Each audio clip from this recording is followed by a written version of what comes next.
Merci, Monsieur le Président. Bonjour, Monsieur le Directeur général de l'ANSES.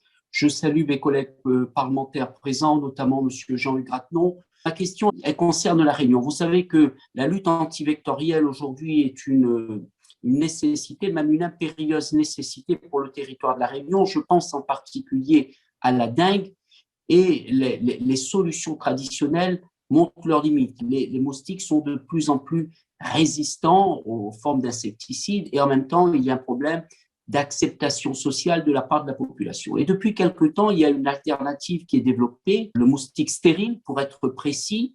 On fonde beaucoup d'espoir sur cette alternative-là. Je voulais savoir, est-ce que l'ANSES s'intéresse à ce genre d'alternative? Est-ce qu'elle pourrait demain faire une étude pour nous en montrer les impacts? Impact, bien sûr, par rapport à la diminution de la dengue, mais également impact sur notre environnement. Voilà, merci.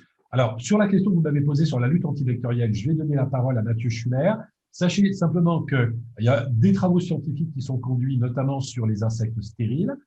Il y a eu déjà des avis du Haut Conseil des biotechnologies qui donnent des avis notamment sur les organismes génétiquement modifiés, et en particulier quand ces organismes génétiquement modifiés, puisque c'est bien de ça qu'il s'agit, sont libérés dans l'environnement. Vous savez, toutes les restrictions et toutes la prévention d'un certain nombre de parties prenantes à l'utilisation et à la dissémination d'organismes génétiquement modifiés dans l'environnement, il y a des questions qui se posent. Donc, il se trouve que le 1er janvier 2022, les missions du Haut Conseil des biotechnologies vont être transférées à l'ANSES. Et donc, c'est bien l'ANSES qui, à partir de l'année prochaine, donnera des avis sur ces questions d'utilisation des OGM, toute utilisation confondue, et notamment dissémination, ce qu'on appelle la dissémination volontaire, c'est-à-dire dans l'environnement. Alors, ceci dit, nous sommes, depuis 2016, également en charge d'une comité d'expertise sur les vecteurs, et notamment, nous donnons des avis sur l'efficacité des politiques de gestion de lutte antivectorielle. Et donc, je passe la parole à Mathieu, si vous permettez. Merci Roger, merci Monsieur le Président, Mesdames, Messieurs les députés. Oui, donc quelques compléments par rapport à l'intervention de Roger Genet concernant la lutte antivectorielle et en particulier concernant la Réunion.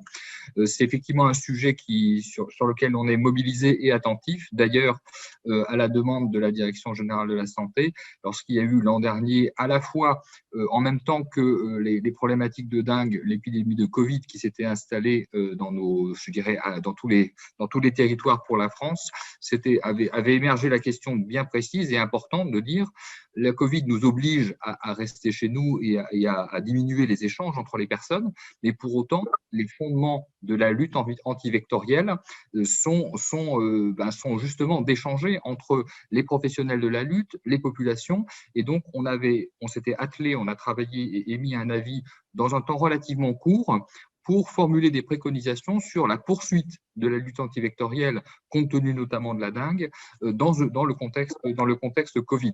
Donc ça, c'était et on avait souligné à quel point il était important de maintenir tout un tas d'actions de fond, parce que la lutte antivectorielle, c'est bien sûr des moyens de lutte, des biocides, mais c'est aussi une attention collective, y compris chez chacun, auprès des gîtes larvaires qui peuvent se développer dans les jardins, dans les flaques, et que ceci, ça suppose des interactions pour lesquelles il faut dépasser, je dirais, tout en respectant bien sûr les gestes barrières, les contraintes et le repli qu'elle force un petit peu la Covid, ou qu'elle a forcé la Covid.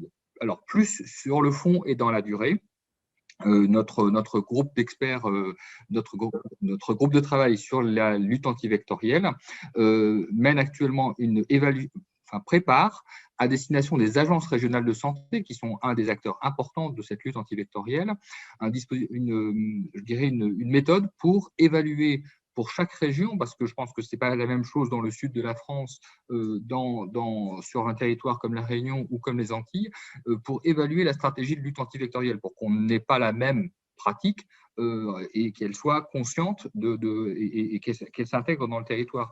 Vous l'avez souligné tout à l'heure, Monsieur le Président. Je pense qu'une différence importante dans les constats qu'on a pu faire sur Pestium entre la France métropolitaine et certains territoires antillais, c'est qu'à l'évidence, il n'y a pas la même pression en termes d'insectes et de vecteurs, et donc du coup, pas les mêmes usages et pas les mêmes besoins pour agir à partir de produits de type biocide.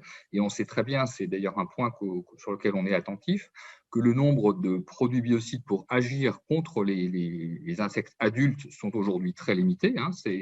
Quand je dis très limité, c'est quelques unités, si ce n'est un produit, et qu'effectivement, toute initiative différentes, que ce soit l'insecte stérile ou des pièges, l'efficacité de pièges, par exemple, pour attirer, soit par des phéromones, soit par d'autres techniques, et concentrer dans des endroits où ils sont moins nuisibles pour pouvoir les éliminer, les vecteurs et les insectes, sont très importantes et très utiles à considérer. Dernier point que je voudrais souligner, on est également en contact étroit avec l'ARS de La Réunion parce que pour justement avoir un regard qui s'inspire et qui s'inscrit dans les pratiques de terrain sur la construction des stratégies de lutte antivectorielle, on a mis en place une convention de recherche et développement avec l'IRD et en lien avec l'ARS de La Réunion pour justement pouvoir considérer l'ensemble des paramètres, aussi bien l'efficacité des produits de lutte que le contexte dans lequel il s'inscrit. Et comme je le disais tout à l'heure à propos de la lave et de la dengue, l'adhésion de la population, de ceux qui ont à lutter tous ensemble contre le vecteur est très importante pour la réussite de ces luttes antivectorielles. Donc, on poursuit nos actions et nos travaux